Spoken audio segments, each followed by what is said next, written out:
National rental index. ഇതാണ് വേറൊരു point. അതായത് ആരും വീട് പിടിക്കുന്നില്ല എങ്കിൽ എന്ത് സംഭവിക്കും? ഒരു ഇൻവെസ്റ്റർ വീട് പിടിക്കുന്നില്ല, ആരും വീട് പിടിക്കുന്നില്ല, എന്ത് സംഭവിക്കും? എക്സിസ്റ്റിംഗ് വീട് same number of houses for വാടകയ്ക്ക് 100 വീടുണ്ടെങ്കിൽ ആ 100 വീടുള്ളൂ. അത് ആൾക്കാരുടെ കൂടും, 100, 101, 102, 110, 120. വാടകയ്ക്കുള്ള ആൾക്കാരുടെ എണ്ണം കൂടി വരുന്നുണ്ട്. അത് ഡൈനാമിക്കാണ്. പക്ഷെ ഇവിടെ കുറയാണെങ്കിൽ വാടക കൂടിയേ പറ്റൂ. അതുകൊണ്ട് ഈൽഡ് കൂടി വരും. എക്സിസ്റ്റിംഗ് നിങ്ങൾക്ക് ഒരു വീടുണ്ടെങ്കിൽ അതിൽ ഈൽഡ് കൂടി വരും. അതുകൊണ്ടാണ് റിസഷൻ സമയത്തൊക്കെ നമുക്ക് നല്ലതുമാണ് പൊട്ടയാണെന്ന് പറയില്ലേ, നമുക്ക് നല്ലതേ ഉള്ളൂ. നമുക്ക് ഒരിക്കലും വീട് ചെയ്യാൻ റിസഷൻ സമയത്ത് നമുക്ക് ആക്ച്വലി വാടക കൂടെ ചെയ്യാം. കാരണം ആരും വീട് പിടിക്കില്ല, 2-3 കൊല്ലത്തേക്ക് ഒരു വീട് പിടിക്കാണ്ട് ഡിലേ ചെയ്യും. അപ്പോൾ എക്സിസ്റ്റിംഗ് വീടിന് വാടക കൂടി വരും. നാഷണൽ റെന്റൽ ഇൻഡെക്സ് ഉണ്ടാകുന്നത് കയറി പോകുന്നുണ്ടോ? വേക്കൻസി റേറ്റ് ഓക്കെ, ഓസ്ട്രേലിയയുടെ വേക്കൻസി റേറ്റ് ഓക്കെ എവിടെയായിരുന്നു? 3.5, 4 ഒക്കെ ആയിരുന്നു ജൂലൈ 16, ജൂലൈ 2016, 2017 സമയത്തൊക്കെ. അത് കുറഞ്ഞ് ഈ ഇടയിൽ മാത്രം കോവിഡ് സമയത്ത് മാത്രം ഒന്ന് കയറിയെങ്കിലും പിന്നെ അവിടെ അതേ സ്പീഡിൽ കണ്ട ഈ ലൈൻ ഇങ്ങനെയാണ് പോകുന്നത് കണ്ട.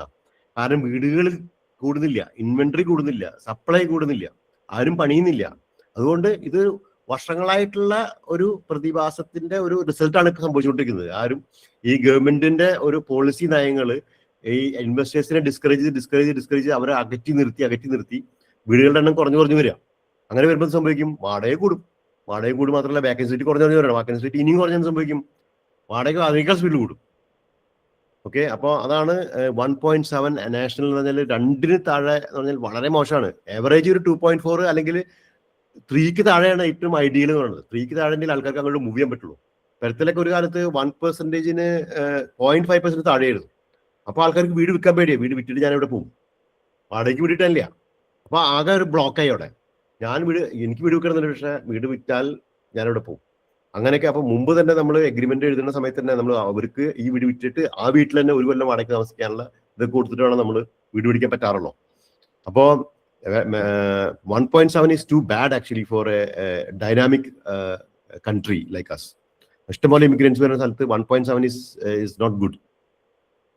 ഗവൺമെന്റിന്റെ നയങ്ങളാണ് ഇതൊക്കെ. ഗവൺമെന്റ് വർഷങ്ങളായിട്ടുള്ള ഗവൺമെന്റ് ലിബറൽ ചെയ്യുന്ന ഒരു കാര്യമാണിത്. ഇൻവെസ്റ്റേഴ്സിനെ ഡിസ്കറേജ് ചെയ്ത് ലാൻഡ് ടാക്സ് കൂട്ടി ഇത് കൂട്ടി ചെയ്യുന്നതൊക്കെ എന്തിനാ? അങ്ങനെ പാടില്ല ഇങ്ങനെ പാടില്ല പറയുമ്പോൾ വീടുകൾ ആരും വെക്കുന്നില്ല.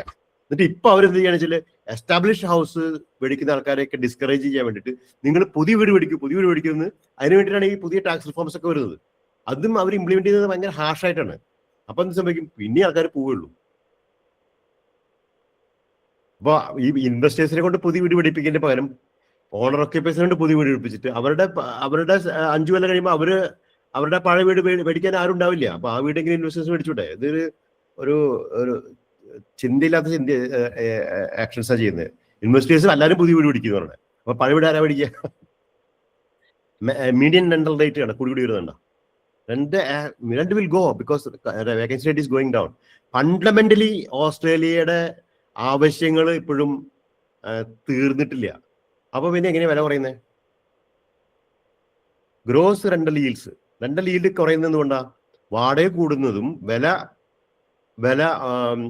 വാടക അതായത് rental yield total rent divided by price ആണ്. അപ്പൊ പ്രൈസ് കൂടിയാലും റെന്റൽ ഈൽഡ് ഇത് കുറയും, മുകളിൽ റെന്റ് കുറഞ്ഞാലും ഇത് വരും റെന്റൽ ഈൽഡ്. അപ്പൊ ഇവിടെ ബേസിക്കലി വീടിന് വില പട്ടയെ കണ്ട് കൂടിയാറാണ് ഈ റെന്റൽ ഈൽഡ് ഇങ്ങനെ കുറഞ്ഞു വരുന്നത്.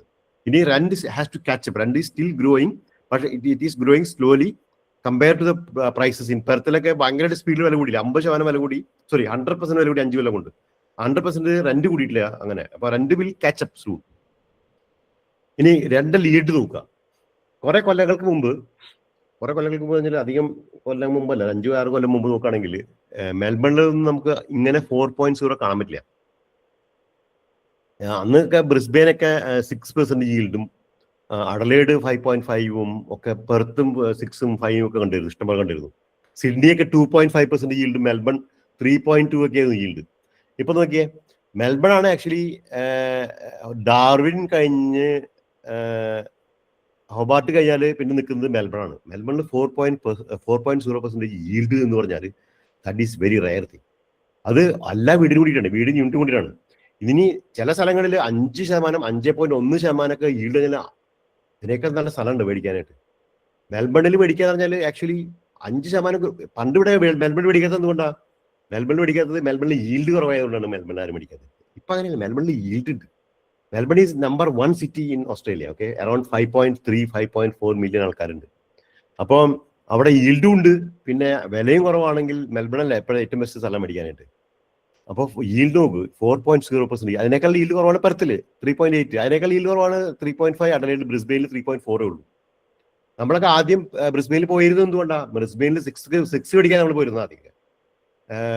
പെർത്തിലൊക്കെ പോയിരുന്നത് 7 മേടിക്കാനാണ് വരുന്നത്. 7% ഈൽഡ് മേടിക്കാൻ നമ്മളവിടെ പോയിരുന്നത്.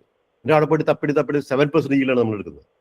അതുമാതിരി പല സ്ഥലങ്ങളിലും ടൗൺസിലൊക്കെ പോയിട്ട് 6% ഈൽഡ് തപ്പിട്ട് നമ്മൾ വരുന്നത്. ഇപ്പൊ നമ്മൾ അവിടെ പോയിട്ട് അവിടെ കിട്ടാനില്ല, അവിടെ ഒരു വീടിനും കിട്ടാനില്ല. അപ്പൊ ഇനി നമ്മൾ അവിടെ പോണേ. NSW yield 4.1. എല്ലായിടത്തും നല്ല ഈൽഡ് ഉണ്ട്. വെസ്റ്റേൺ ഓസ്ട്രേലിയയിൽ ഏറ്റവും കൂടുതൽ ഈൽഡ് ഉള്ളത് ELNT-യിലും. ഗ്രോസ് സെല്ലർ ഈൽഡ് ഇത് ഞാൻ പറഞ്ഞല്ലോ, വില കൂടുതൽ അനുസരിച്ചിട്ട് ഈൽഡ് കുറഞ്ഞു.